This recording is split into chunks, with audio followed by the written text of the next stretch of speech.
श्री रामचंद्राय नमः। सद्गुरुदेव परमात्मने नमः।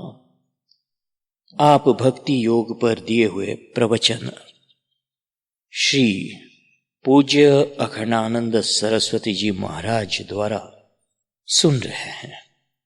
इनमें हमने अभी तक श्लोक 5 तक 4 वीडियो प्रस्तुत किए। अब यहाँ पर 6वां और 7वां श्लोक उसके प्रवचन सुनेंगे, व्याख्या सुनेंगे। भगवत गीता से भक्ति योग इसलिए है कि भक्ति का सार समझ में आए। भक्ति कैसे की जाती है, भक्ति के लिए क्या अपेक्षित है, तो सुनिए। मूकं करोति वाचालं पंगुं लंघयते गिरिं यत्कृपा तमहं वंदे परमानंद माधवम्। संगति इस प्रकार है।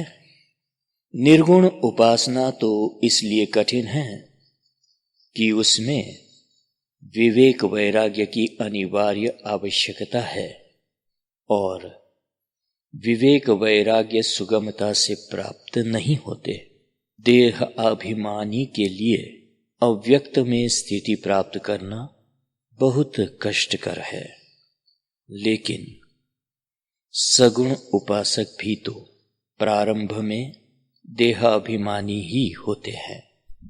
उसका मार्ग क्यों सुगम है, अब यह बात भगवान बतला रहे हैं। श्लोक इस प्रकार है। ये तु सर्वाणि कर्माणि मयि सन्न्यस्य मत्पराः अनन्येनैव योगेन मां ध्यायन्त उपासते तेषामहं समुद्धर्ता मृत्यु संसार सागरात् भवामि न चिरात् पार्थ मय्यावेशित चेतसाम्। हे पार्थ, जो लोग अपने समस्त कर्म मुझे अर्पित कर मेरे परायण होकर अनन्य योग से मेरा ध्यान करते हुए मेरी उपासना करते हैं, उन मुझ में चित्त लगाए हुए लोगों का इस मृत्युमय संसार सागर से मैं शीघ्र ही उद्धार कर देता हूं। मत्पराहा, भक्त वह है जो मेरे परायण हो। भक्त के जीवन में भी सुख दुख आते हैं, किंतु वह सुख या दुख को न देखकर यह देखता है कि इनको भगवान ने भेजा है। जैसे किसी ने पीछे से चपत लगा दी, चपत लगाने से पीड़ा हुई और एक व्यक्ति रोने लगा, लेकिन एक ने पीछे सिर मुड़कर घुमाकर देखा कि चपत उसके प्रिय ने लगाई है। उसे इससे प्रसन्नता हुई कि मैं पीठ किए बैठा था, स्वागत के लिए नहीं उठा, तो चपत लगाकर उन्होंने मुझे अपने अभिमुख कर लिया। अपने आने की सूचना बोलकर गाकर देता या चपत लगाकर देते, इतना स्नेह इतनी आत्मीयता मुझसे है कि चपत लगाकर आने की सूचना देते हैं। अतः मूल्य सुख दुख का नहीं है, मूल्य इसका है कि उसे देने वाला कौन है। यदि देने वाले का ही दिया दुख है तो वह दुख भी प्रसन्नता का हेतु है। श्री हरि बाबा जी महाराज को 100 वर्ष के संत ने एक बात बताई थी। अपनी युवावस्था में एक विधवा स्त्री से उनका अनुचित संबंध हो गया था। उस स्त्री के अपने पति से एक पुत्र था। जब वह 10 वर्ष का हुआ तो लोगों से अपनी माता के अनाचार की बात सुनकर दुखी रहने लगा। स्त्री को भी लड़का अपने काम भोग में बाधक प्रतीत होने लगा। अतः उस स्त्री ने एक दिन विष घोला और उसे शरबत में मिलाकर उन्हें दिया कि ये उस लड़के को पिला दे। उन्होंने लड़के को शरबत दे तो दिया, किंतु ऐसा करते उनका हृदय कांप गया। वे अपने को रोक नहीं सके। बालक से बता दिया कि शरबत में विष है। उस लड़के ने पूछा, विष किसने मिलाया है? उनके यह बतलाने पर कि उसकी माता ने विष मिलाया है, लड़का बोला, जिस माता ने मुझे 9 महीने पेट में रखा, जिसने अपना दूध पिलाकर मेरा पालन किया, वही माता जब विष भेजती है तो मैं प्रसन्नतापूर्वक इस विष को पीऊंगा। इसी प्रकार भक्त की दृष्टि इस पर नहीं होती कि उसे मिट्टी, पत्थर, कंकड़, कांटा या रत्न क्या मिलता है। उसकी दृष्टि वस्तु या क्रिया पर नहीं रहती। उसकी दृष्टि देने वाले पर, कर्ता पर रहती है। उस देने वाले की एक एक क्रिया में कितना प्यार है, यह भक्त देखता है। मैं जब छोटा था तो मां बलपूर्वक पकड़कर लिटाकर शरीर में उबटन लगाती थी। साबुन का उपयोग तो तब हमारे यहां अपवित्र माना जाता था। उस समय मैं रोता था। ज्वर आने पर कुनैन पीनी पड़ती थी। उस समय चीनी चढ़ी गोलियां नहीं थी। मैं न पीता तो बलपूर्वक दवा पिलाई जाती थी। इसमें पिलाने वाले के हृदय में कितना प्रेम था। इस प्रकार ईश्वर भी कभी कभी हमारे हित के लिए हमें कड़वी औषधि देता है। एक बार मैं महात्मा के पास 100 मील पैदल चलकर गया। 3-4 दिन मार्ग में लगे। स्वयं भोजन बनाना आता नहीं था और छुआछूत बहुत मानता था। अतः चने मुरमुरे तथा चिवड़ा खाकर ही रास्ते में काम चला। उन महात्मा से कुछ आधे घंटे के लिए मिल सका और उन्होंने एक ही बात बताई। रामचरितमानस की एक अर्धाली सुनाई उन्होंने। उमा राम सुबाऊ जिन जाना, तिनहि भजन तजी भाव न आना। भगवान शंकर पार्वती जी से कह रहे थे, उमा, जिसने श्री राम के परम कृपालु स्वभाव को समझ लिया, उसे भजन को छोड़कर और कोई बात प्रिय नहीं लगती। एक राजा का मंत्री था। उसे यह स्वभाव पड़ गया था कि बात बात में भगवान ने बड़ा अच्छा किया, बड़ी कृपा की, यह वाक्य बोलता रहता था। एक बार राजा के दरबार में कोई कारीगर तलवार बनाकर ले आया। राजा ने तलवार की धार देखने के लिए उस पर अंगूठा फिराया तो अंगूठे का एक अंश कट गया।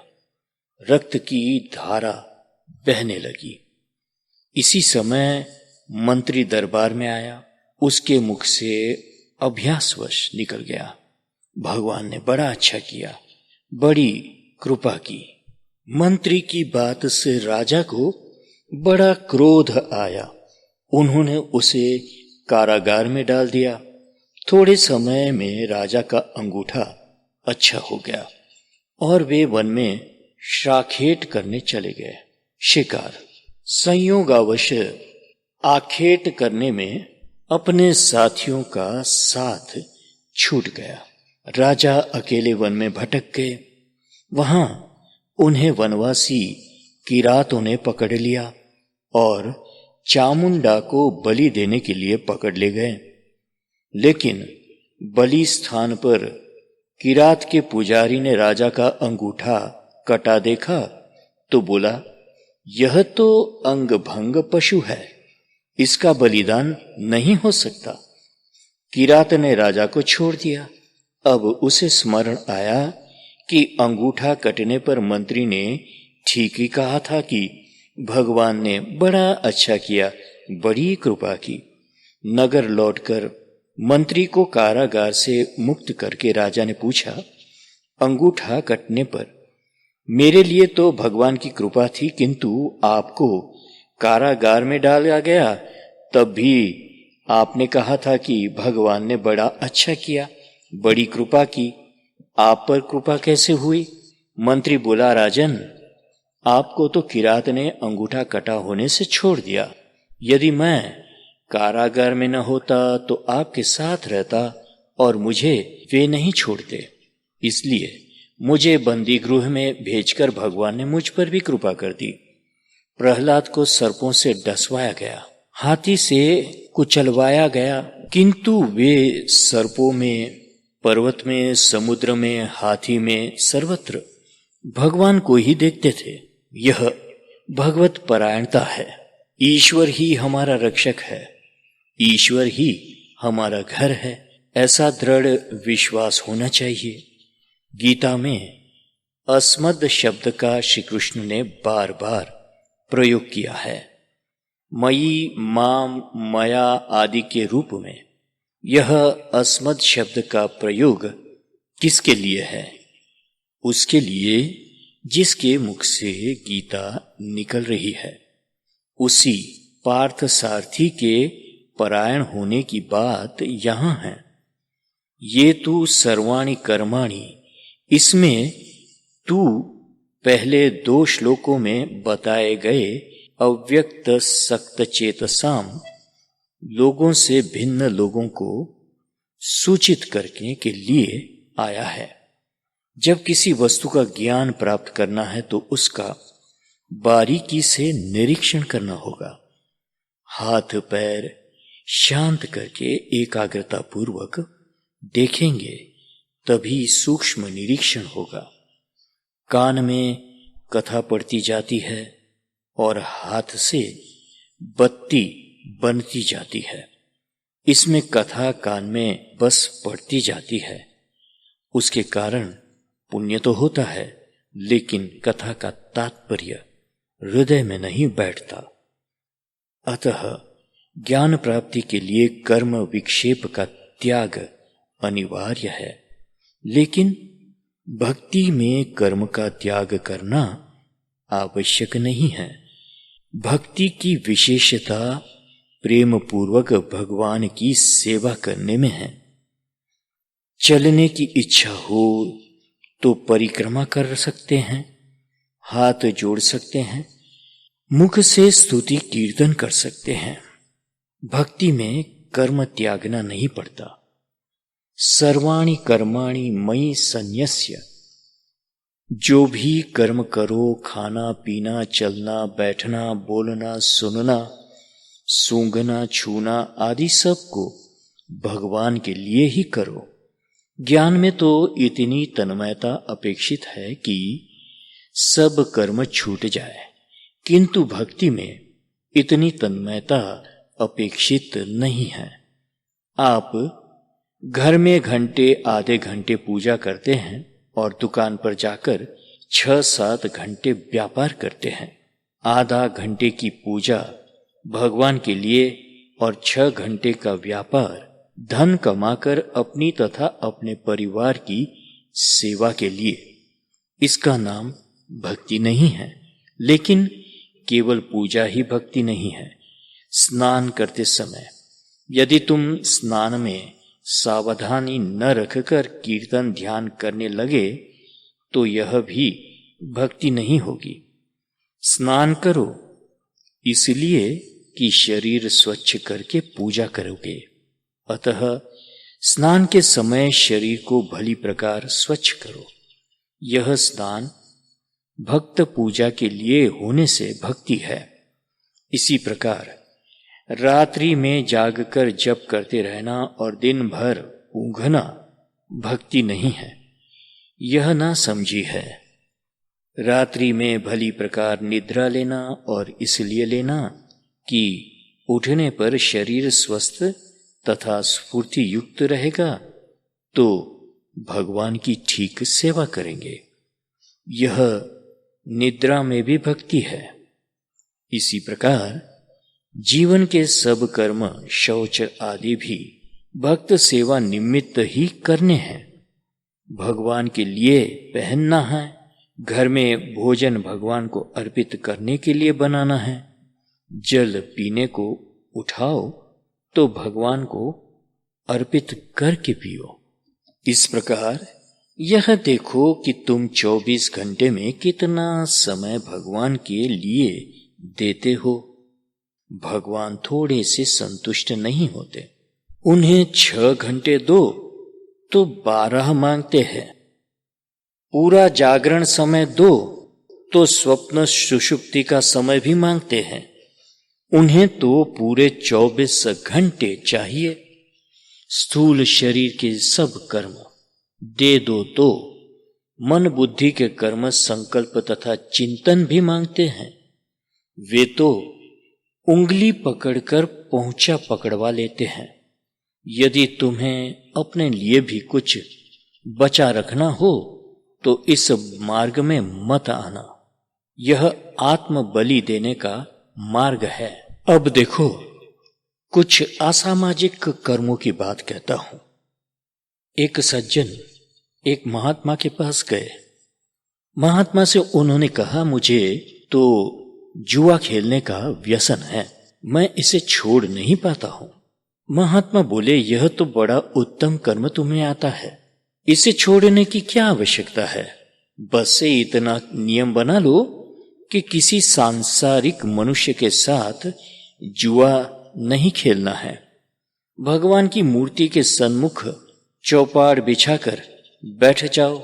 एक बार अपनी ओर से चलो और एक बार यह मानकर चलो कि अंतर्यामी अपनी ओर से चलने की प्रेरणा दे रहे हैं। एक दूसरे व्यक्ति गए महात्मा जी से पास और बोले, मुझे से झूठ बोले बिना नहीं रहा जाता। महात्मा ने कहा, तुम्हें तो बड़ा उत्तम कर्म आता है। ऐसी कला क्या संसार के लोगों को दिखाने की है? तुम मान लो कि भगवान की सभा के भांड विदूषक हो, उनका दरबार लगा हुआ है। अब डटकर गप हाको, ऐसी गप हाको कि हंसते हंसते भगवान भी लोट पोट हो जाए। चिंतन करो कि तुम्हारी गप सुनकर कैसे हंसते हंसते वे दोहरे हुए जाते हैं और उनका मुख लाल हो गया है। उनके विशाल नेत्रों में हर्ष अश्रु आ गए हैं। किसी को चोरी करने का व्यसन है तो माखन चोर उसे मित्र बनाने को प्रस्तुत है ही। तात्पर्य यह है कि भक्ति के मार्ग में कर्म छोड़ने या परिवर्तित करने की आवश्यकता नहीं है। जो भी कर्म करते हो वही भगवान के लिए करो, उसको ही भगवान में लगाओ। मयि संन्यस्य का बड़ा मधुर अर्थ है। तुम कर्म रूपी पकौड़े जो एक एक बनाते चलते हो, उसे भगवान के सामने परोसते चलो। नारद भक्ति सूत्र में इसी को निरोध संज्ञा दी गई है। सा न कामया माना निरोध रूपत्वात्। भक्ति कामना स्वरूप नहीं है, उसमें अपने लिए कुछ करना चाहना नहीं है, क्योंकि वह निरोध स्वरूप है। अब निरोध शब्द का अर्थ बतलाते हैं। निरोधस्तु लोक वेदव्या पारन्यासः।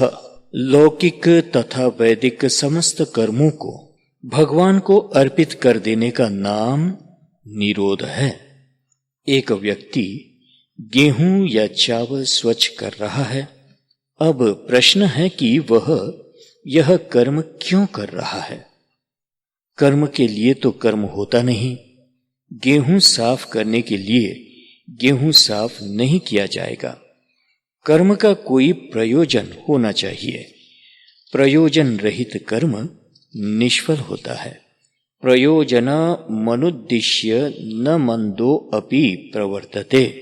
मूर्ख व्यक्ति भी बिना प्रयोजन कोई काम नहीं करता। अब यदि कर्म गेहूं स्वच्छ करना अपने भोजन के लिए, संबंधियों के लिए, अपने स्वामी के लिए है तो यह लौकिक कर्म है। माता पिता की सेवा के लिए कर्तव्य मानकर यह कर्म हो रहा है तो यह धर्म है। यदि इंद्र आदि देवताओं के पूजन यज्ञ के लिए कर्म हो रहा है तो यह आधिदैविक वैदिक कर्म है। यह भी 2 प्रकार का हो सकता है। उस पूजन अथवा यज्ञ से वर्षा कराने, धन या पुत्र आदि पाने की इच्छा है तो वह सकाम कर्म है। यदि शास्त्र की आज्ञा मानकर बिना कुछ पाने की इच्छा एवं आशा के कर्म कर रहे हैं तो वह निष्काम कर्म है। उसमें अंतःकरण की शुद्धि होगी। लेकिन भक्ति में लौकिक या वैदिक उद्देश्य से कर्म नहीं किया जाता। कर्म किया जाता है केवल भगवान के लिए। कुछ लोग भगवत पूजन दर्शन को भी अपना लौकिक कर्म बना लेते हैं। ऐसे लोग हैं जो संकल्प कर लेते हैं, हमारा अमुक काम जब तक विहारी जी पूरा नहीं करेंगे हम उनका दर्शन करने नहीं जाएंगे। यह क्या है? जैसे बिहारी जी को बहुत अपेक्षा है कि वे उनका दर्शन करें, अतः बिहारी जी उनका विवश होकर काम कर दें। इस प्रकार का संकल्प विरोधी संकल्प है। सर्वाणि कर्माणि मयि सन्न्यस्य, सब कर्म भगवान को दे दो। सब कर्म का अर्थ है प्रारब्ध संचित क्रियामान सब के सब। अब इसमें प्रश्न उठा कि प्रारब्ध कर्म तो पूर्व जन्म में किए गए, उनका संस्कार भी बन गया और उस संस्कार ने फल भी दे दिया।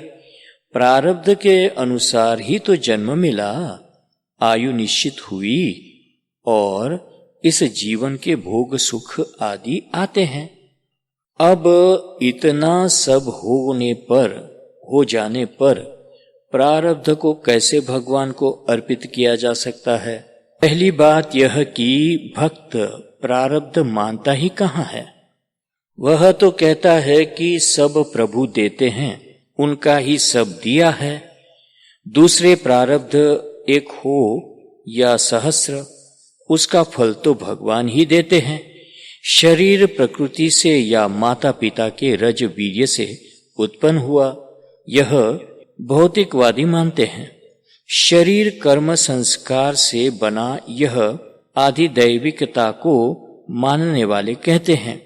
और भक्त मानता है कि शरीर भगवान ने दिया है। पूर्वकृत कर्मों का देखना आध्यात्मिक दृष्टिकोण है। कर्म का फल स्वयं नहीं होता। वेदांत शास्त्र भी कहता है कि फल ईश्वर देता है। फलमत उपपत्तेः ब्रह्मसूत्र। अतः शरीर देकर उसको आयु तथा भोग देने वाला ईश्वर है। संचित कर्म 2 प्रकार के हैं। एक तो पूर्व जन्म के और दूसरे जो इस जन्म में किए गए हैं। अब इस जन्म के कर्मों के स्मरण से जो सुख दुख होता है वह संचित से आता है। इसे ईश्वर से जोड़ते जाओ और क्रियामान कर्म को ईश्वर के लिए ही करो। इस प्रकार अपने सब कर्म जो भगवान को अर्पित करता है, उससे यदि भ्रम प्रमाद वश कोई अपकर्म हो भी जाए तो उसे प्रायश्चित नहीं करना पड़ता। भक्त के लिए प्रायश्चित का विधान नहीं है, क्योंकि प्रायश्चित करने में लगने पर चित्त में कर्म की महत्ता बढ़ती है और भक्त की महत्ता विस्मृत होती है। इसलिए भक्त प्रायश्चित नहीं करता। वह भजन से, नाम जप से ही शुद्ध हो जाता है। कर्म का संन्यास अर्थात कर्म का विषय जिसके लिए कर्म किया जा रहा है वे भगवान है और कर्म के आश्रय भी भगवान ही है। वही तो भीतर बैठकर कर्म कराने की प्रेरणा तथा शक्ति दे रहे हैं। कर्ता कारयति भोक्ता भोजयिता ईश्वर ही है। अतः संपूर्ण कर्म ईश्वर में ही अर्पित है, ऐसा देखना कर्म का संन्यास है। मत्परः, समस्त कर्म भगवान के लिए करो और भरोसा भगवान पर रखो। मत्परः का अर्थ है केवल भगवान पर ही भरोसा करना, भगवान का ही विश्वास करना। मोर दास कहाई नर आसा, करई तो कहूं कहां विश्वासा। एक कथा है, भगवान नारायण एक बार गरुड़ पर बैठकर कैलाश गए। श्री नारायण को आया देखकर भगवान शंकर उनका स्वागत करने उठ खड़े हुए, लेकिन शंकर जी के कंठ में लिपटा सर्प बड़े क्रोध से फुफकार करके गरुड़ की ओर लपका, मानो वह गरुड़ को डस लेना चाहता हो। यह देखकर गरुड़ को हंसी आ गई। इससे चिढ़कर वह सर्प बोला, हंसते क्यों हो, मुझे जानते नहीं? गरुड़ ने उत्तर दिया, नागराज, मैं आपको भली प्रकार जानता हूं, किंतु तभी तक जब तक आप भगवान शंकर के कंठ में लिपटे हैं। स्थानम प्रधानम न बलम प्रधानम, स्थाने स्थितः का पुरुषो अपि धीरः।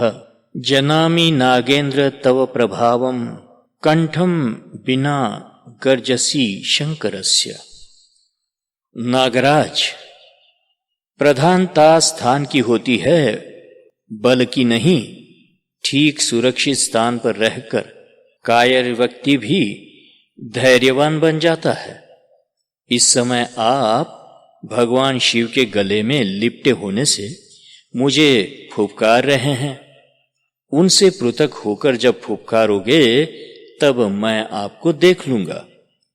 तात्पर्य यह कि जीवन में जो शक्ति है वह भगवान के आश्रय की ही है। भगवान का आश्रय छोड़कर यदि संसार में जाकर गर्जना करोगे तो संसार तुम्हें नरक में पटक कर छोड़ देगा। अतएव मत्परः का अर्थ है भगवान का आश्रय, हृदय में भगवान का दृढ़ विश्वास। लोग भजन तो भगवान का करते हैं, किंतु चाहते हैं संसार। भजन का फल वे धन, आरोग्य, पुत्र आदि चाहते हैं। भगवान की बात तो दूर, मेरे पास लोग आते हैं, पूछने पर कहेंगे केवल आपका दर्शन, आपकी सेवा करने आया हूं। घर में कौन कौन है यह पूछने पर परिवार का वर्णन करते रहेंगे। एक कन्या है, विवाह योग्य हो गई है, उसके विवाह के लिए 5,000 रुपये की आवश्यकता है, इसलिए तो मुझे आना पड़ा है। यह या ऐसी ही कोई दूसरी सांसारिक मांग, यह संसार के परायण होना है। भगवत परायण अथवा संत के परायण होना तो यह नहीं है। अतः भजन करो, पर वह भी अपने किसी स्वार्थ की पूर्ति के लिए नहीं, भगवान की प्रसन्नता के लिए भजन करो। एक बार श्री कृष्णचंद्र और किसी गोपी के यहाँ रात्रि व्यतीत करके श्री राधा रानी के यहाँ सवेरे पहुंचे। जब तक श्री कृष्ण आए नहीं थे, श्री राधा उनके वियोग में व्याकुल थी, रुदन क्रंदन कर रही थी। किंतु श्री कृष्ण को आते देखकर वे अत्यंत क्रोध में भर गई। रूठकर उन्होंने द्वार बंद कर लिए। ललिता जी उन्हें समझाने लगी, सखी, तुम तो नंद नंदन की सर्वश्रेष्ठ प्रेमिका मूर्ति हो। प्रेम का आदर्श संसार तुमसे सीखेगा। प्रियतम के सुख में तुम्हें सुखी होना चाहिए। यदि भगवान को कहीं और किसी के द्वारा सुख प्राप्त होता है तो तुम्हें अप्रसन्न क्यों होना चाहिए? श्री राधा रानी बोली, ललिते, मैं इसलिए रूठ और रुष्ट तथा दुखी नहीं होती हूं कि प्यारे मेरे पास नहीं आए और इससे मुझे सुख नहीं मिला। ललिता जी ने पूछा, तब आपके दुखी होने का कारण? श्री राधा जी बोले, मैं प्रियतम की नस नस पहचानती हूं। मुझे पता है कि मेरे पास आए बिना उन्हें कितनी व्याकुलता, कितनी पीड़ा होती है। लेकिन लोग तो अपना सुख, अपना स्वार्थ देखते हैं, अपने आनंद के लिए इन्हें रोक लेते हैं। और ये श्याम सुंदर इतने कृपालु, इतने मृदुल चित्त, इतने संकोची है कि जहां प्रेम का किंचित लेश, किंचित छाया भी है, वहां उस हृदय की पुकार को ये अनसुनी नहीं कर पाते। स्वयं व्याकुल रहते हैं। मेरे पास आने की इनकी हृदय में छटपटता रहती है और फिर भी उसे सुख देने के लिए वहीं रुके रहते हैं। मेरे कष्ट का कारण तो यह है, यह परायणता का आदर्श है। प्रिय के कष्ट को मिटाने के लिए उन्हें सुखी करना भले न हो, उनका कष्ट किंचित कम हो सकता हो तो उसके लिए हम अपने को नरक में लाख लाख वर्ष रखेंगे। भक्त की रीति ही अटपटी है। श्री राधा को दृढ़ विश्वास है, निश्चय है कि श्री कृष्ण उनके समीप आए बिना सुखी होते ही नहीं है। भक्त के लिए ऐसा दृढ़ विश्वास अपेक्षित है। अनन्ये नैव योगेन, योग में अनन्यता, यह क्या बात हुई? योग का वर्णन करते समय प्रेम की चर्चा तो की नहीं जा सकती, तब भक्ति के प्रसंग में यह योग की चर्चा भगवान क्यों कर रहे हैं? यह भगवान योग की बात नहीं कहते हैं, अनन्यता रूप योग की बात करते हैं। योग का अर्थ है जुड़ना, ऐसी अनन्यता जिससे हम अपने इष्ट से निरंतर जुड़े रहें। जैसे पतिव्रता पत्नी अपने पति से जुड़ी रहती हैं, यह पर पुरुष का चिंतन भी नहीं करती। अनन्यता को न समझकर जो अपराध होता है उसे भी समझ लेना चाहिए। लोग सरकारी कर्मचारियों को, अपने अधिकारियों को, अपरिचित परिचित अपने से बड़ों को हाथ जोड़ते हैं, प्रणाम करते हैं, जय राम जी की या जय श्री कृष्ण करते हैं। किंतु मार्ग में शिव मंदिर मिले तो मुख दूसरी ओर घुमा लेते हैं। अब उनसे पूछो कि जिन सरकारी या अन्य लोगों को तुमने दिन में 36 बार नमस्कार करते किए हाथ जोड़ते हो, शंकर जी या अन्य देवता उन मनुष्यों से भी छोटे हैं? मनुष्य को प्रणाम करने में तो तुम्हारी अनन्यता नहीं घटती, किंतु देवता को हाथ जोड़ने, सिर झुकाने से तुम्हारी अनन्यता नष्ट हुई जाती है। मैं ऐसे परिवार को जानता हूं जिसके सदस्य किसी की निंदा करनी सुननी हो तो उत्साह से सुनते हैं, किंतु कथा सुनने आने की बात उठे तो कहेंगे अन्याश्रय हो जाएगा। यह मूर्खता है। राजनीति की चर्चा, व्यापार की बातें, पर निंदा कहने सुनने में तो अन्याश्रय होता नहीं, और कथा सत्संग में जाने में अन्याश्रय होता है। इस प्रकार जिससे अपनी ही हानि होती हो, ऐसी विवेकहीन बात नहीं माननी चाहिए। अनन्ये नैव योगेन, इसमें एव शब्द पड़ा है जो ध्यान देने योग्य है। अनन्यता रूप योग से ही भक्त को दूसरे किसी योग की आवश्यकता नहीं है। यह बात एव सूचित करता है। एव यह भी सूचित करता है कि भक्त भगवान से एक हो जाता है।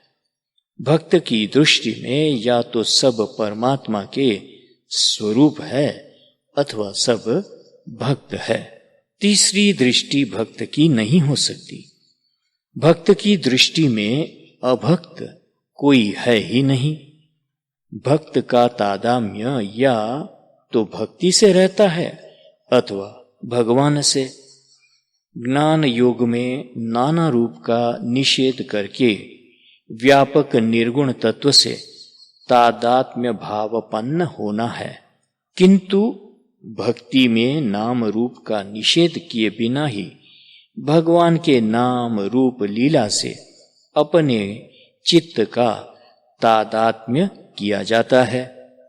अपने चित्त को वृंदावन बना दो। अपने चित्त को, अपने मन को गौ, ग्वाल, गोपी, श्री कृष्ण बनाकर भगवान तथा उनकी लीला से चित्त का तादात्म्य करो। शंकराचार्य जी ने लिखा है कि जैसे इस समय तुम संसार के नाम रूप में आसक्त हो, वैसे ही भगवान के नाम रूप में आसक्ति कर लेनी है। जैसे इस समय जो हमारा नाम है और उसमें जो आसक्ति है, यदि माता पिता इसके बदले कोई दूसरा नाम रख देते तो उस नाम में भी तो ऐसी ही आसक्ति होती। संन्यास लेने के पश्चात तो नाम गुरु बदल देते हैं तो उनके रखे नाम में ही आसक्ति हो जाती है। इसी प्रकार बचपन का रूप अब नहीं है, इसलिए नाम और रूप दोनों परिवर्तनशील है। इसमें जो हमारी आसक्ति है, बस भगवान के नाम रूप में हो जाए, यह भक्ति है। मां ध्यायन्त उपासते। शरीर से तो भगवान के लिए कर्म हो रहे हैं, मन में भगवान का विश्वास और चित्त में भगवान का ध्यान होना चाहिए। ध्यान कैसा? योग में भी ध्यान होता है, लेकिन भक्त के लिए योग आवश्यक नहीं है। यम नियम की प्रतिष्ठा भक्त के जीवन में अपने आप ही आ जाती है, हो जाती है। इनके लिए उसे प्रयत्न करना नहीं पड़ता। आसन की उसे केवल उतनी आवश्यकता है जितनी भगवान के अर्चन पूजन में बैठने में सहायक हो। 84 आसनों का व्यायाम उसके लिए अनावश्यक है। प्राणायाम और प्रत्याहार भी उतना ही जितना पूजन में आवश्यक है, जिससे इंद्रियां पूजन को छोड़कर इधर उधर न जाए। अतः हठ योग का ध्यान तो भक्त के लिए बताया नहीं जा सकता। मंत्र योग एक प्रकार का टोना टोटक का है और प्रेम में टोने टोटके को स्थान नहीं। मंत्रों के वश में तो वह सर्वेश्वर होता नहीं।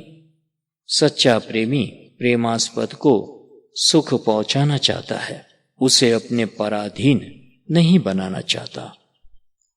लय योग का भला भक्ति से क्या संबंध? जब लीन ही हो गए तो प्रेम तथा सेवा कैसे होगी? अयोध्या में एक बार संतों की सभा हो रही थी। एक सज्जन हाथ में बड़ा पंखा लेकर संतों को झलने लगे। पंखा झलते समय उनके मन में विचार आया, आज मेरे कैसे सौभाग्य का उदय हुआ है। प्रभु ने कितनी कृपा की है मेरे ऊपर कि मुझे इतने संतों के मध्य खड़े होकर इनके दर्शन तथा सेवा का अवसर मिला है। इस विचार के आने से उनके शरीर में रोमांच हुआ, नेत्रों में आंसू आए और विह्वलता ऐसी बढ़ी कि पंखा हाथ से छूट गया। वे मूर्छित होकर गिर पड़े। कुछ साधुओं ने उन्हें उठाया, बाहर ले जाकर मुख पर जल के छींटे दिए। सावधान होने पर उन्होंने फिर पंखा लेना चाहा तो साधुओं ने रोकते हुए कहा, तुम आराम करो, पंखा झेलने का काम सावधान पुरुष का है। तुमने तो सत्संग में विघ्न ही डाला। सेवा लीन होने के लिए नहीं है। लय योग के ध्यान में अपने को सुख मिलता है, प्रियतम को सुख नहीं मिलता। अतः भक्ति में लय योग नहीं चल सकता। अब राजयोग की बात करो। राजयोग है अपने अहं की विशालता का चिंतन। शुद्धो अहम मुक्तो अहम, यह चिंतन तो प्रेम का मार्ग नहीं है। अतः भक्ति में अष्टांग योग, लय योग, मंत्र योग, राजयोग, पूर्ण योग, राजाधिराज योग, सविकल्प समाधि अथवा निर्विकल्प समाधि आदि किसी की आवश्यकता नहीं है। दूसरे सभी योगों में चित्त को शांत करना है, किंतु प्रेम में शांति नहीं है। ईश्वर से प्रेम होगा तो दूसरे किसी साधन में चित्त नहीं जाएगा। लेकिन प्रेम में तो मिलन वियोग दोनों में अशांति है। जो मैं ऐसा जानती प्रीति किए दुख होए, नगर ढिंढोरा पीटती प्रीति करे जनी कोय। मीरा की यह बात दूसरे प्रेमियों ने भी अपने शब्दों में कही है। प्रीति करी काहू सुख न लह्यो, प्रीति पतंग करी दीपक सो पावक माही दह्यो, प्रीति सरोज करी सूरज सो। लेकिन प्रेम में होने वाला यह दुख भी सुख स्वरूप ही है। इस दुख में, पीड़ा में अमृत से अधिक मधुरता है। माम ध्यायन्तः, इसमें ध्यायन्तः शवंत प्रयोग है। इसका तात्पर्य है कि ध्यान 24 घंटे अखंड चलता रहता है। अष्टांग योग में यम, नियम, आसन, प्राणायाम, प्रत्याहार, धारणा करते करते तब कहीं तत्रय कतानता ध्यानम की प्राप्ति होती है। लेकिन भक्त का ध्यान ऐसा नहीं है। अनन्यनेव योगेन, भक्त की अनन्यता ही उसका योग है और इस अनन्यता से ही उसका ध्यान 24 घंटे अखंड चलता है। अब प्रश्न उठा कि जो अनन्यता के विरोधी भाव है उनके साथ कैसे व्यवहार किया जाए। इसका उत्तर नारद भक्ति सूत्र में दिया गया है। तस्मिन् अनन्यता तद विरोधी शुदासीनता च। भगवान में अनन्यता क्या है? भगवद विरोधी भाव से उदासीन हो जाना ही भगवान में अनन्यता है। भगवद विरोधी भावों का स्मरण ही मत करो। उदासीन का अर्थ है उत ऊपर, आसीन उनसे ऊपर उठ जाओ, अपने प्रियतम प्रभु के और समीप चले जाओ। हमें दूसरों से कोई प्रयोजन ही नहीं है। भगवान के अतिरिक्त हम दूसरा कुछ नहीं चाहिए।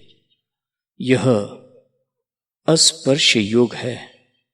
मन से भगवान के अतिरिक्त दूसरी किसी वस्तु का स्पर्श ही नहीं करना। अपने को सर्वथा भगवान के अधीन कर देना।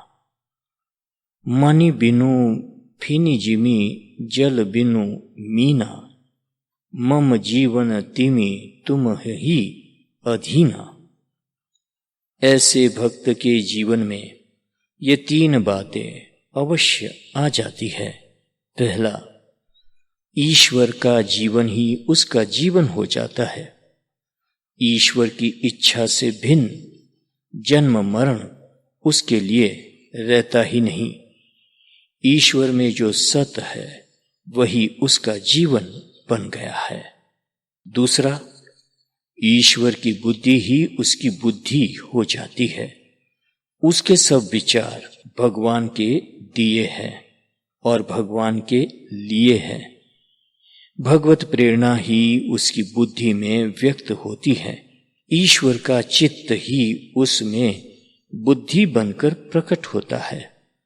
तीसरा, ईश्वर का आनंद ही उसमें सुख होकर प्रकट होता है। प्रेमास्पद के सुख में उनकी प्रसन्नता में ही वह सुखी प्रसन्न रहता है। ईश्वर के सुख से अपना सुख वह एक कर देता है। राजी है हम उसी में जिसमें तेरी रज़ा है। जिससे प्रेम होगा उसका ध्यान होना स्वाभाविक ही है। गोपियां कहती है, जित देखो तित श्याममयी हैं। पहले निश्चय होता है कि हम भगवान के विशेषण है। विशेषण का अर्थ है आभूषण। इस निश्चय में तल्लीनता होने पर हम अपने आप को भूल जाते हैं, किंतु जब तल्लीनता भंग होती है तब पता लगता है कि हम इतनी देर भगवान के विशेषण बने रहें। भगवान स्वतंत्र है और हम उनके परतंत्र, उनके हाथ के खिलौने हैं। इस भगवान में तन्मय होने के पश्चात जब तन्मयता टूटेगी तब पता लगेगा कि तन्मयता के समय हम भगवान के खिलौने बने रहें।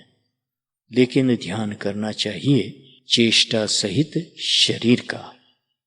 लेकिन ध्यान करना चाहिए चेष्टा सहित शरीर का। चेष्टा रहित शरीर का ध्यान नहीं करना चाहिए। जैसे भगवान के नेत्र का ध्यान करना है तो पलकों के ऊपर के बालों बरौनी का, नेत्रों के श्वेत भाग तथा उनमें पड़े लाल डोरों का, नेत्र के काले भाग तथा उसके मध्य नेत्र तारक का ध्यान करते हुए यह भी ध्यान करो कि नेत्र में कैसे कैसे भाव परिवर्तन होते हैं। कैसे नेत्रों में ही हास्य, कृपा, याचना, श्रृंगार, वर्जन आदि के भाव आते हैं। इसी प्रकार भगवान के हाथ कैसे हिलते हैं। श्वास लेते समय उदर कैसे ऊपर नीचे होता है। केश, माला एवं वस्त्रों में कैसे कंपन होते हैं आदि का ध्यान करना चाहिए। ध्यान करते समय पहले धाम का चिंतन करना चाहिए। यह यमुना है, यह कदम्ब का वृक्ष है, यह पुलिन है अथवा यह सरयू है, अयोध्या पुरी है अथवा यह वैकुंठ है। धाम के चिंतन के पश्चात भगवान के आगमन की प्रतीक्षा करनी चाहिए। फिर उनकी वंशी ध्वनि का ध्यान करो।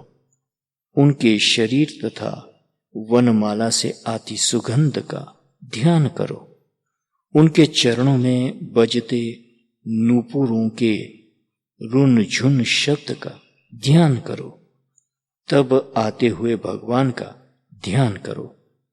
वे कभी सखा के कंधे पर भुजा रखे लेते हैं, कभी किसी बछड़े के पीछे दौड़ते हैं, कभी बंसी बजाते हैं, कभी किसी गोपी को छेड़ते हैं।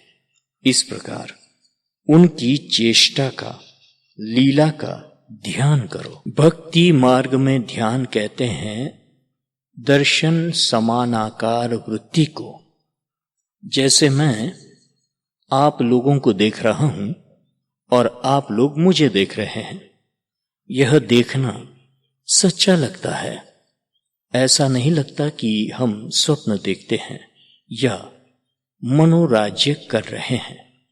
ऐसे ही भगवान का ध्यान करें तो भगवान हमारे सामने बैठे हुए लगे।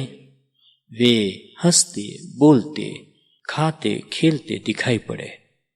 जागृत अवस्था में जैसे संसार के दृश्य और काम हमें सच्चे जान पड़ते हैं, ऐसे ही भगवान का हंसना बोलना भी सच्चा जान पड़े। इतनी तन्मयता ध्यान में हो कि यह संसार भूल ही जाए।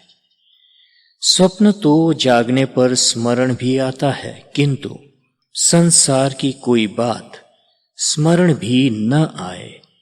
भगवान का स्वरूप की वे व्यापक अविनाशी सच्चिदानंद घन है।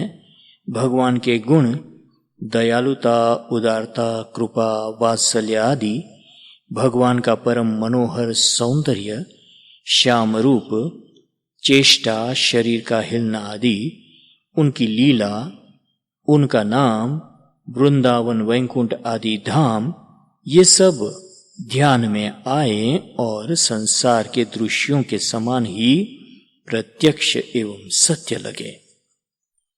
एक संत की कथा इस विषय की कही जाती है। वे एक धनी व्यक्ति के यहां हल जोतने की नौकरी करते थे। हल जोतते जाते और नेत्र बंद करके भगवान का ध्यान करे जाते। इससे कभी कभी कुछ भूमि बीच बीच में जोतने से छूट जाती थी। लोगों ने उनके स्वामी से शिकायत की, आपका हलवाहा खेत नहीं जोतता। वे धनी सज्जन एक दिन खेत देखने आए तो देखा कि बैल चल रहे हैं, हल की मूठ पकड़े हलवाहा भी चल रहा है, किंतु उसके नेत्र बंद है। उन्होंने हलवाह को धक्का दे दिया। हल चलाता है या सोता है? धक्का लगते ही एक कटोरा गरम गरम कढ़ी कहीं से वहां गिर पड़ी। धनी सज्जन ने चौंक कर पूछा, यह कढ़ी कहां से कैसे आ गई? हल चलाने वाले संत ने बड़े संकोच से बतलाया, मैं ध्यान में भगवान को नैवेद्य अर्पित कर रहा था। कढ़ी परोसने को मैंने उठाई ही थी कि आपने मुझे हिला दिया। इससे वह मेरे हाथ से छूटकर गिर पड़ी। यदि तुमको इस घटना के संबंध में शंका होती है कि मन में संकल्पित कढ़ी स्थूल रूप धारण करके बाहर कैसे गिर सकती है, तो इसका यही अर्थ है कि तुम्हें मन की शक्ति ज्ञात नहीं है। यह मन की ही शक्ति है जो तुम्हारे हाथ को, जिह्वा को और वाणी को गति दे रही है। मन का ठीक संयम हो, संकल्प दृढ़ हो, तो मन में सोचा पदार्थ स्थूल रूप धारण कर सकता है। मन में भगवान के लिए जो कुछ सोचोगे वह होता जाएगा। यह संसार ब्रह्मा जी ने मन के संकल्प से ही बनाया है। भगवान नारायण ने मन के संकल्प से ही उर्वशी अप्सरा को प्रकट किया था। योगी अपने मन के ही संकल्प से अनेक रूप काया व्यूह बना लेते हैं। तुम्हारा मन ध्यान में नहीं लगता तो एकांत में बैठ जाओ। मन के द्वारा 108 तुलसी दल जल में धोकर स्वच्छ करो, फिर उस पर भगवान नाम लिखो और फिर अपना इष्ट मंत्र बोलते हुए क्रमशः एक एक दल भगवान के चरण पर चढ़ाओ। मन के द्वारा चंदन घिसो और मंत्र बोलकर भगवान के मस्तक पर एक एक बिंदु लगाते जाओ। 108 किशमिश मन में स्वच्छ कर लो और मंत्र जप के साथ एक एक किशमिश भगवान के मुख में दो। साथ ही ध्यान करो कि वे कितने प्रेम से उसे खाते हैं। उनके नेत्रों में, मुख पर कैसी तृप्ति एवं प्रसन्नता झलकती है। माम ध्यायंत उपासते। उप का अर्थ है समीप और आस्ते का अर्थ है बैठना। इस प्रकार ध्यान करते हुए भक्त सदा भगवान के समीप बैठता है। खाते पीते, सोते जागते, उठते बैठते सदा वह भगवान के ही साथ रहता है। अब ऐसे भक्त के लिए अंतकरण की शुद्धि और मोक्ष का तो प्रश्न ही नहीं उठता। चित्त भगवान में लगा है, यही अंतकरण की शुद्धि है, और संसार में तो वह कहीं बंधा है ही नहीं। संसार में उसका राग द्वेष रहा नहीं, वह तो भगवान के साथ बंधा है, और भगवान के साथ से मोक्ष चाहने का भला क्या अर्थ हो सकता है। अब कोई कहे कि तत्व ज्ञान से होने वाली अविद्या निवृत्ति रूप मोक्ष उस भक्त का कैसे होगा, तो इसके उत्तर में भगवान ने कहा, मय्या वेशित चेतसाम तेषाम मृत्यु संसार सागरात अहम न चिरात समुद्धरता। इसमें पार्थ संबोधन के द्वारा भगवान अर्जुन को यह सूचित करते हैं कि तुम तो मेरी बुआ के लड़के, मेरे भाई हो, मेरे अत्यंत प्रिय हो, इसलिए मैं बिल्कुल सत्य बात बता रहा हूं। समुद्धरता, सम यानी सम्यक प्रकार से, उत्त ऊपर, धरता माने स्थापित करने वाला। उनको भली प्रकार ऊपर सर्वोपरि गुणातीत ब्रह्म में स्वयं मैं स्थापित करता हूं। समुद्धरता मृत्यु संसार सागरात। समुद्र मतलब आनंद के सहित, हरता मतलब निकालने वाला हूं, मृत्यु यानी मरण, संसार यानी जन्म, सागरात यानी समुद्र से। उनको जन्म मरण रूपी संसार सागर से मैं बड़े आनंद से प्रसन्नता पूर्वक निकालता हूं। जैसे समुद्र में एक तरंग उठकर बैठती है तो दूसरी उठती है, तरंग का उठना गिरना अनवरत चलता रहता है, वैसे ही संसार में जीव का जन्म मरण क्रम अनादि काल से चल रहा है। इस संसार सागर से निकालकर भगवान जगत के मूल तत्व में, ब्रह्म में स्थापित करते हैं। संसार तो मृत्युमय है, जो फरा सो झरा, जो वरा सो बुताना। जो फल वृक्ष में लगेगा वह अवश्य गिरेगा, जो दीपक जलेगा वह अवश्य बुझेगा, जिसका जन्म होगा उसे एक दिन मरना पड़ेगा। जब श्रावण भाद्रपद में गंगा जी बढ़ती हैं तो पक्के तैराक भी तुम्बी लेकर धारा में उतरते हैं। तैरते हुए थक जाने पर तुम्बी के सहारे विश्राम कर लेते हैं। इस संसार सागर में सहारा अपने प्रियतम प्रभु का है। भगवान कहते हैं, मैं स्वयं उसका उद्धार करता हूं, मैं उसका हाथ पकड़कर उठाता हूं। भगवान का ध्यान करने वाला भक्त अपने उद्धार की चिंता छोड़कर उनके पास बैठा रहता है। उसका उद्धार तो उसके प्रभु स्वयं करते हैं। जो अपने उद्धार की चिंता करता है उसे अपना उद्धार स्वयं करना पड़ता है, लेकिन जो अपने उद्धार की चिंता छोड़कर भगवान की उपासना में लग गया, भगवान कहते हैं उसका उद्धार मैं करता हूं। मय्या वेशित चेतसा महम समुद्धरता। अपने में लगाए चित्त वाले का मैं अपहरण कर लेता हूं। वे मुझे इतने प्रिय लगते हैं कि डाकू बनकर मैं उनका हरण कर लेता हूं। अथवा धर्ता का अर्थ है रक्षक पालक।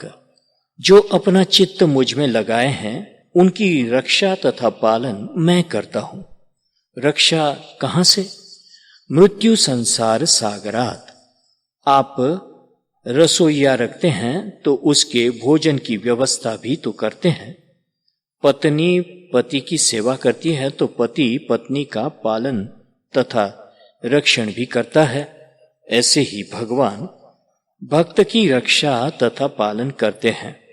इस संसार में जैसे खटमल, जुएं और दूसरे अनेक सूक्ष्म कीट कुछ घंटे या दिन की आयु वाले होते हैं, एक दिन जीकर मर जाते हैं, वैसा ही मनुष्य भी है।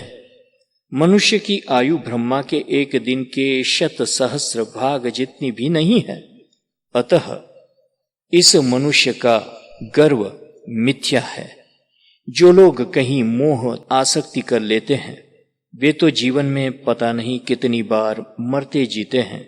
भगवान कहते हैं कि मैं अपने भक्त को इस मोह से, राग द्वेष से, आसक्ति से बचा लेता हूं, उसे इनसे ऊपर उठा लेता हूं। नचिरात यानी भक्त को संसार सागर से ऊपर उठा लेने में भगवान देर करते होंगे, ऐसा नहीं है। नचिरात बिना विलंब किए उसका उद्धार करते हैं। भगवान में देरी नहीं है, दूरी नहीं है और परायापन नहीं है। वे दूसरे नहीं हैं, अपने हैं। दूर नहीं हैं, समीप है, अपने हृदय में ही है। दिल के आईने में है तस्वीरें यार, जब जरा गर्दन झुकाई देख ली। परमात्मा तो अपने हृदय में ही है, किंतु उसे देखने के लिए गर्दन झुकानी पड़ती है।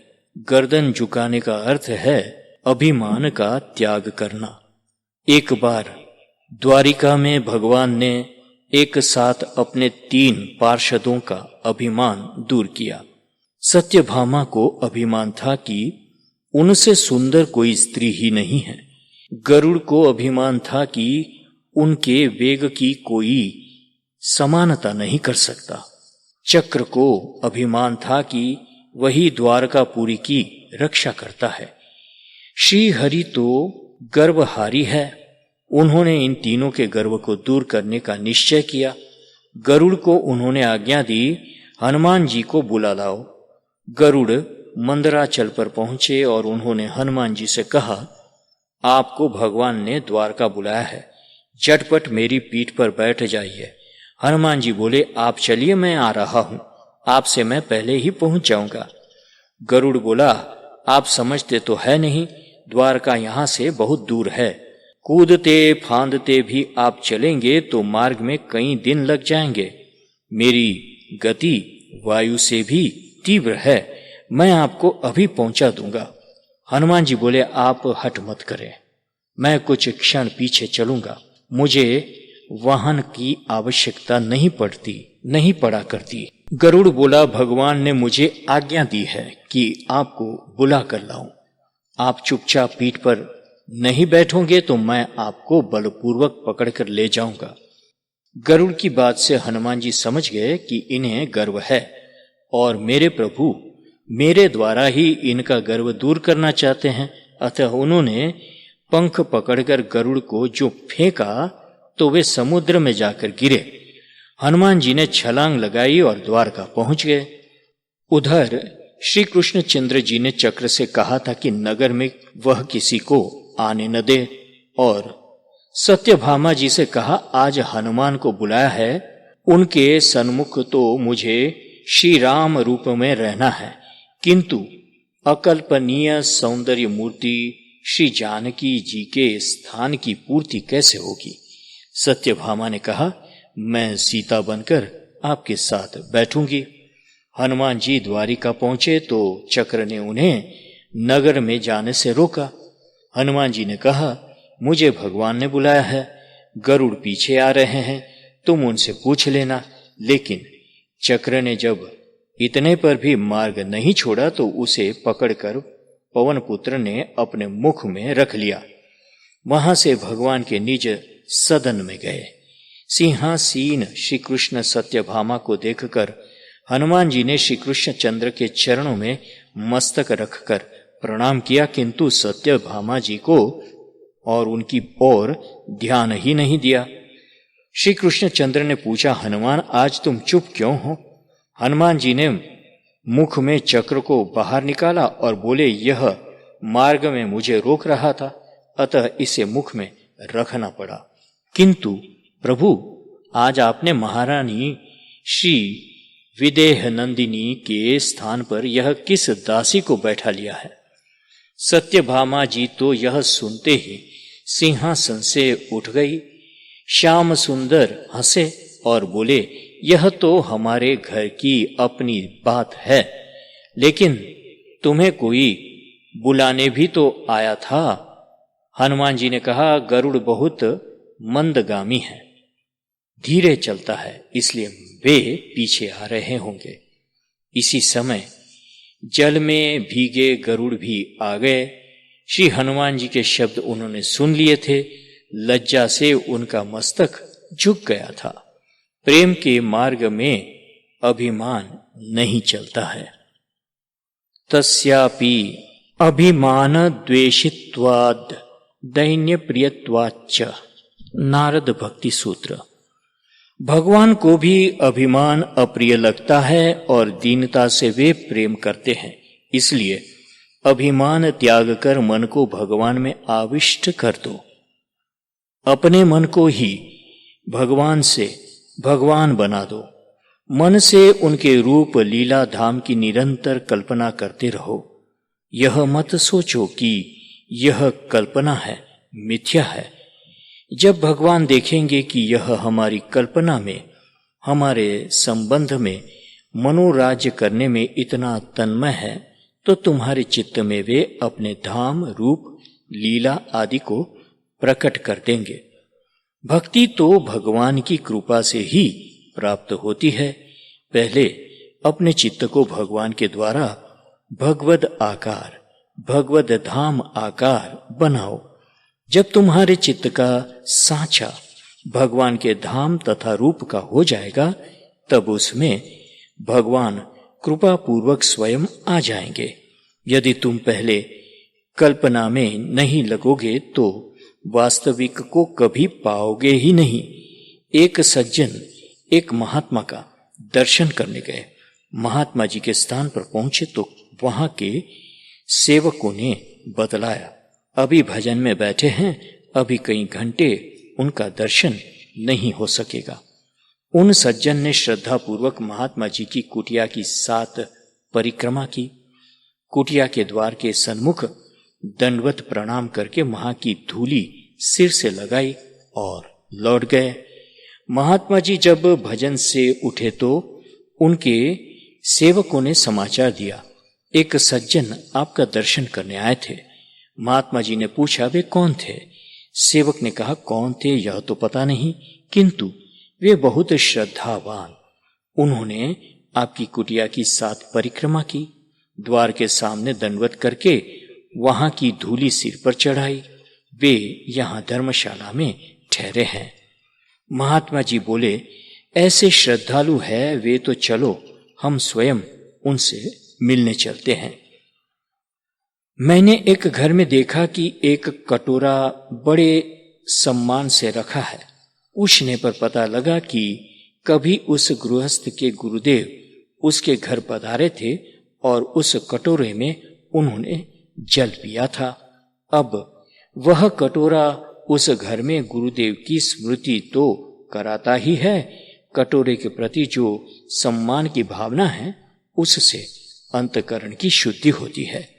इसी प्रकार भगवान के प्रति सम्मान भावना मन से उनके रूप गुण लीला का चिंतन कल्पित होकर भी चित्त को शुद्ध करता है।